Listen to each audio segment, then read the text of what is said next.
আজকের দিনে কবিতা বলতে হবে ভাবিনি, বলেছিল আমাকে, কিন্তু আমি সেইভাবে তৈরি হইনি।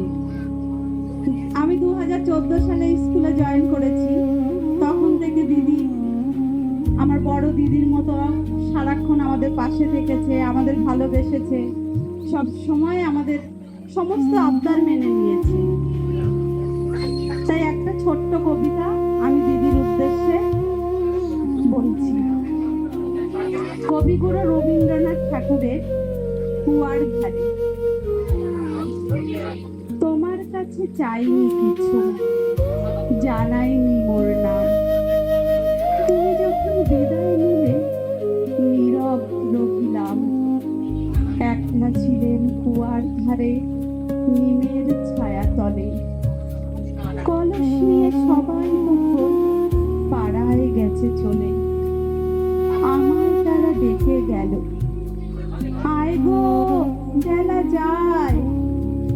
কোন আলসে রইল বসে কিসের ভাবনায়। পদধ্বনি শুনি নাই গো, কখন তুমি এলে। কইলে কথা ক্লান্ত কণ্ঠে, করুণ চক্ষু মেলে।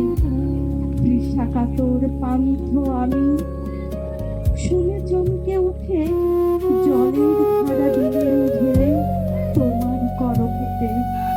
মরমরিয়া কাপে পাতা, কোকিল কোথা ডাকে।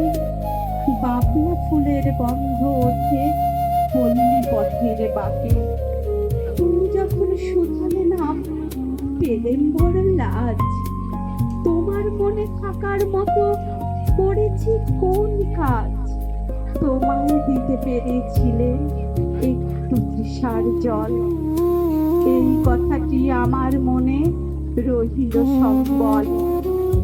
কুয়ার ধারে দুপুর বেলা তেমনি ডাকে পাখি, তেমনি কাঁপে নিমের পাতা। আমি বসেই থাকি। নমস্কার।